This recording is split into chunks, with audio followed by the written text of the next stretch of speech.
గంజాయి సరఫరా చేస్తున్న అంతరాష్ట్ర ముఠా ఆట కట్టించింది నార్కటిక్ టీం. ఒడిశా నుంచి మహారాష్ట్రకు తరలిస్తున్న 4,20,00,000 విలువ చేసే 847 కిలోల గంజాయిని స్వాధీనం చేసుకుని ఇద్దరిని అరెస్ట్ చేశారు. 26 బ్యాగుల్లో 411 ప్యాకెట్లలో గంజాయి తరలిస్తున్నట్లు గుర్తించారు. నిందితుల నుంచి ఒక తల్వార్తో పాటు బొలెరో వాహనం, సెల్ ఫోన్లను స్వాధీనం చేసుకున్నారు.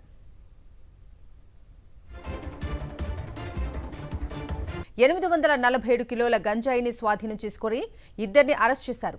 26 బ్యాగుల్లో 411 ప్యాకెట్లలో గంజాయి తరలిస్తున్నట్లు గుర్తించారు. నిందితుల నుంచి ఒక తల్వార్తో పాటు బొలెరో వాహనం, సెల్ ఫోన్లను స్వాధీనం చేసుకున్నారు.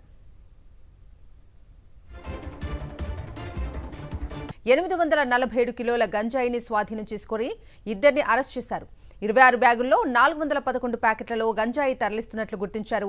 నిందితుల నుంచి ఒక తల్వార్తో పాటు బొలెరో వాహనం, సెల్ ఫోన్లను స్వాధీనం చేసుకున్నారు.